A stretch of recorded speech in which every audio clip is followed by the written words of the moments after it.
Back again with another video. In this video, I was scrolling on YouTube, right? Scrolling on YouTube. I always eat and watch something on YouTube while I'm eating.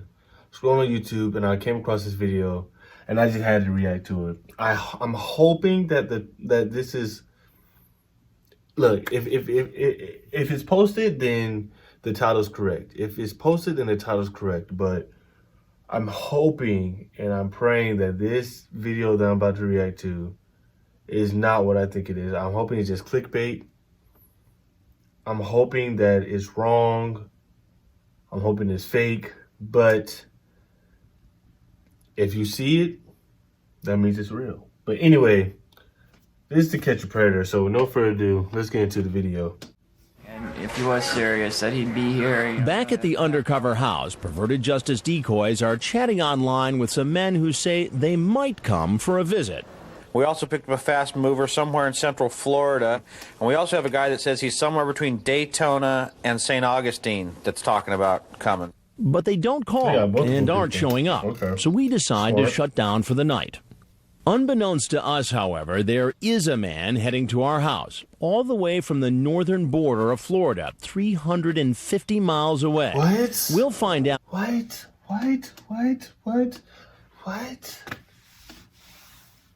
First off, driving 300 in the middle of the night, driving 350 miles. I don't even know how long that takes to drive 350 miles, but regardless of how long that takes, wow, in the middle of the night, that's kind of crazy. But for a little girl or a little boy, we don't know yet. But for a little girl and a little boy, that's, you know how many grown women, especially at night, it's nightlife. It's nightlife. Everybody's out partying, everybody's out having fun. You know how many women you just passed on the way to this little girl's house? Y'all think about that. 350 miles. 350 miles. For a night. For a night. If I'm driving 350 miles for somebody, I at least gotta stay a couple of days, bro. I gotta stay a couple of days. It's not gonna be an overnight thing and then I'm leaving. That's not gonna. 350 miles. I don't even know how in a couple of hours that he's got more in his car than directions. He's 41-year-old Todd Spikes. Using the screen name Loves to Eat Your Peach, he chatted regularly online for almost a month with a decoy who told him she's 13. You're only 13? 350 miles for a 13-year-old. I feel like that should be a charge right there. That should be a charge. There's nothing else to discuss. We don't even need the rest of the evidence. Book them. That should be a charge right there. 350 Damn, miles. you're a little hottie. Hi, and thanks. Wait, whoa. Spike's chat. Why the voice ever read it like that, though? Why you say it in my ear like that? She's 13. You're only 13? Damn, you're a little hottie. Hi, and thanks. Spike's chat is extremely graphic, difficult to quote on television. He sends along pictures of himself masturbating. When the decoy tells Spikes she lives with her mother, Spike says he could become the mother's boyfriend, come to live at their house, and have sex with both of them. You see how, look, if y'all haven't watched, it's a previous video that said, watch who you have around your kids. And this is exactly what I'm talking about. This is exactly, how long, we're a minute in. This is exactly what I'm talking about. Watch who you have around your kids. Please, I'm begging you. I'm begging you, watch who you have around your kids. This man is trying to, he don't even have interest in the mom. He wants the daughter. He wants her daughter. 13 years old. Watch who you have around your kids, man, please. I'm sure we would have time alone. Ew, but then you would have my mom's germs on you. I'd wash off before. Spikes also tells the girl he wants to watch her perform oral sex on another man. The decoy is curious. Where are you going to find him? Probably the mall, or maybe on here, but the mall is a sure place. Just walk up to someone? Sure. Wow. What if they get mad or something? They won't. They jump at the chance to you. You will see. Spikes also tells the girl what he's done Sick, for a bro. living. I used to be a cop. Was a cop for 15 years. But he tells her he quit being a cop to work in a family business. Spike seems well aware that what he's talking about is illegal. When the decoy So it's real then. So this is a real video. This is sick. This is sick. Crooked, man. Crooked. Crooked. If you were a cop for 15 years and are willing to do this, I feel like all your previous arrests, everything has to be investigated, bro. You're crooked. I don't care what you say. I don't care how you try to defend yourself. You're crooked. All your previous arrests, body cam. I don't even know they had body cams back then, but all your previous arrests need to be investigated because this is you 15 years on the force, right? So you know the consequences of things like this. You should know. You're 15 years. That's a long time, sir. That's longer than this girl's been alive. And you're still willing to drive 350 miles. 350 miles for her.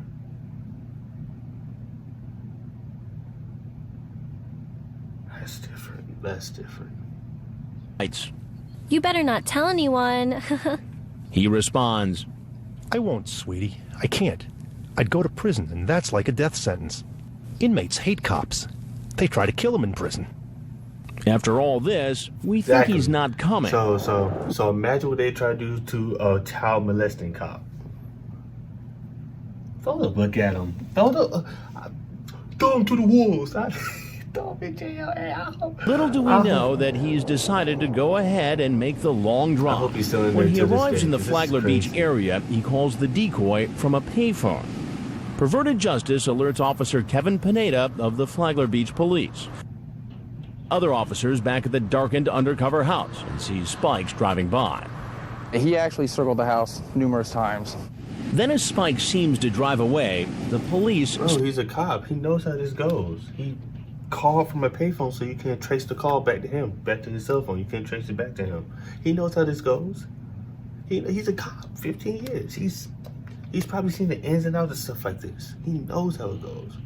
Let me circle the block. Let me circle around. Make sure there's no cop cars and no stakeout. That this is an actual person so I won't get jammed up. He knows how this goes. He's one of y'all, a brother, I would guess. He knows how this goes. He knows the system. Stop his car and place him under arrest. As it turns out, we may have been lucky he never made it inside the house. After we actually took him out of the vehicle, he advised us that he had a firearm on him. That firearm happened to be a snub-nosed revolver in his front pocket, loaded and ready to fire. But there's something else. He also had a badge, which says he's an officer in Alabama. That's right. Spikes had gone back to being a police officer. He's brought back to the Flagler Beach police station. Outside, the officers searching his SUV make another startling discovery: an arsenal of weapons, including this military assault rifle that was leaning on the passenger seat, ready to fire. He had the bolt back and the magazines. All he had to do was tap them in. With 2 clips of 30 bullets each. And that's just the beginning. Flagler Beach Police Chief Roger Freed. Man, this man, You have a, man, you 30 see all the weapons and stuff on the car? Man, y'all see all the weapons and stuff on the hood of that car? It looks like that man's ready for war. It looks like he's about to ship off and go to war tonight. And he drove 350 miles with all that in his car with the badge. He gets pulled over, he flashed the badge, another cop most likely will let him go. With a badge. All that in his car, man. Smith & Wesson Special there, a Glock 40 and a 45 caliber 6-hour. You have a 12-gauge shotgun back there. That, along with about 800 rounds of ammunition. Is there any legitimate reason for a cop to be driving around with all that firepower? No. I can think of no reason at all that you would have that much ammunition or the type of ammunition that he had. Spikes also had 3 cell phones, 2 bulletproof vests, video and digital cameras, and pornographic DVDs. Do you think that we dodged a bullet? Oh, he was going to take that little girl. I'm telling you what was going to happen. If he met with that little girl, he was going to take her. And he was prepared for the consequences. There's a shootout, so be it. I'm prepared. I have all these bullets. I have all these guns. I have bulletproof vests. I have all that. He was going to take that little girl. Sick, man. He was going to take that little girl. I guarantee you. Absolutely. Literally. Absolutely. There was probably an angel sitting on everybody's shoulder that night. Thought I'd give you a courtesy call to let you know we have arrested one of your officers. Chief Free calls the police chief of Spike's department in Florala, Alabama. Free learns that Spikes had just gotten his badge. He said the guy just started working back for him. Just finished up his refresher course so he could come back into the law enforcement in Alabama. Todd, the only thing I ask of you when you're in here is just not to make any sudden moves. You know that drill, right? Yeah, I know it all too well. Yeah. Other than giving his name and address, Spikes doesn't want to speak to Detective Williams. He knows how it goes. Are you willing to talk to me? No, duh. No? He knows how this goes. He knows how it goes. And a detective's job is to fish. They're fishing.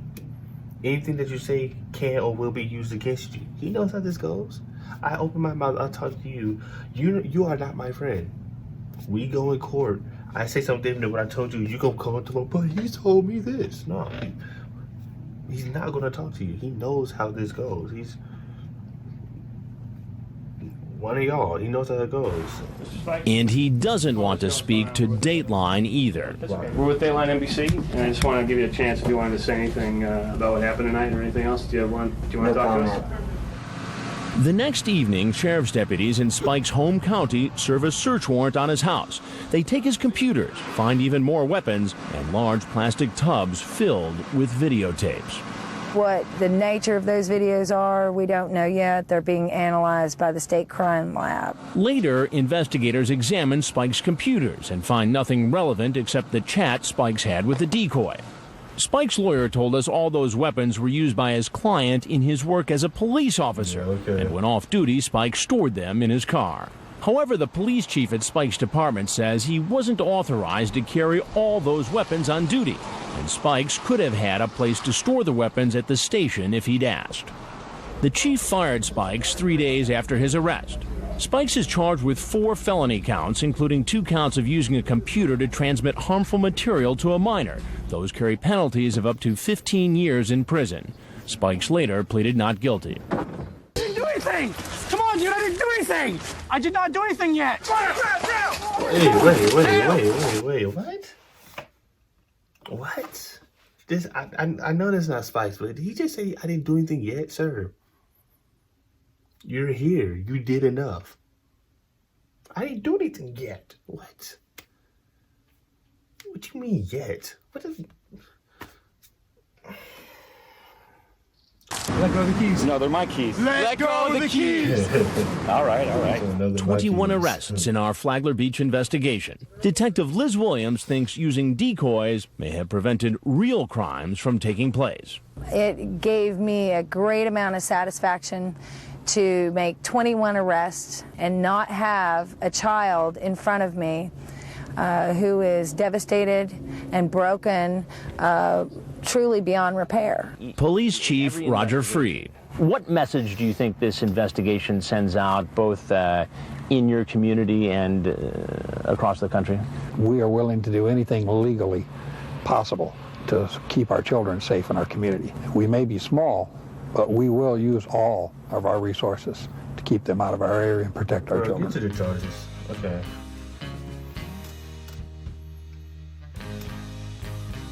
And your occupation? Police officer. Ex-police officer. You drove 5 hours. Okay. Whoa. Guns, knives, a chainsaw, rope, duct tape. Guns, knives, a chainsaw, rope, duct tape, a tarp, cameras, video equipment, pornography, and laptops. Like I said, he was going to take that little girl. He was going to take that little girl, kidnap that little girl, and probably do whatever to that little girl and record it. Sick. He was going to take that little girl, man. Probably torture her. Get whatever, force her. I hope they sentence it. They throw the book at this dude. I hope they throw the book at this dude. I hope they throw the book at this dude. I hope they throw the book at this dude. I hope they throw the book at this dude. But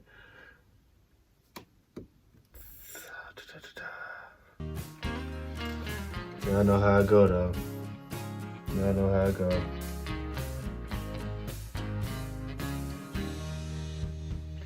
Charged with it. What? He was released on a $10,000. That's $1,000. That's $1,000. Look at me. That's $1,000. They found all that in his car. He's an ex-cop. Boom. I just saw this for myself. Ex-cop. It's hard to punish the system when you work for the system, when you are the system. That's crazy. That's crazy. It's $1,000.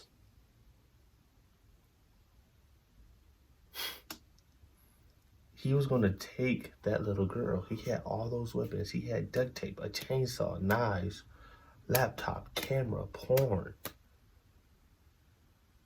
They had to do all that. They had to search this man's house. Taxpayers had to pay for them to search this man's house, do all this stuff. And he gets released on a $10,000 bond.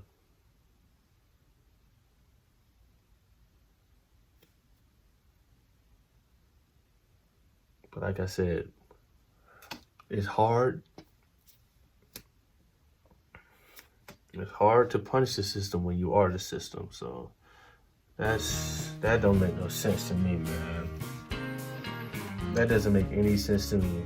I used to be a sheriff deputy. I'm a police officer now. You work for a city? Yes. And where is that? Florilla, Alabama. And all that needs to be investigated. You can file a motion to have Chris has to testify with Judge Gray. So it's not that they receive prosecution gets away.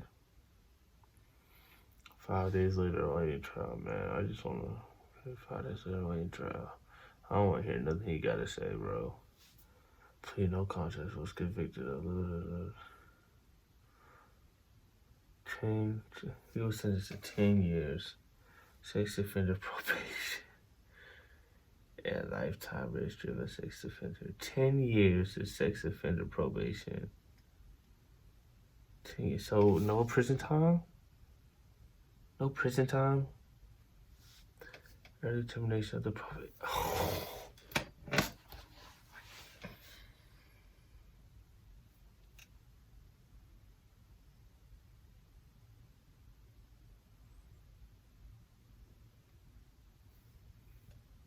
This hurts, bro. This hurts my heart, bro. Cause this is crazy. The system feel. Hey, and if he gets out, I'm done with this video. Let me end it right there. I don't even want to see no more. But look, if he gets out, if he got out and he touched another, he violated his parole somehow. He violated his parole, right? That's on the system. That's on them. That's on them. I ain't seen no prison time. 10 years of probation. All that in his car. As an ex-officer, you would think they would want to make an example out of him. 10 years of probation.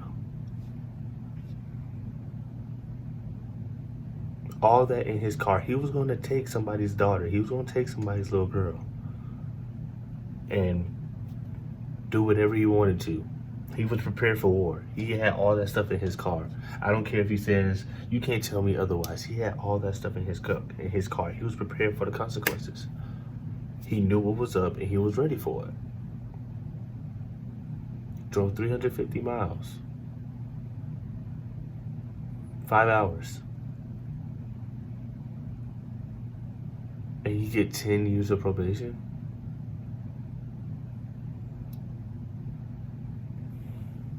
I said earlier though, It's hard to punish the system when you are the system. But I was gonna record some more, but I'm disgusted. But that's gonna be it for my reaction, y'all. If you enjoyed this reaction, make sure you like, comment, share, subscribe.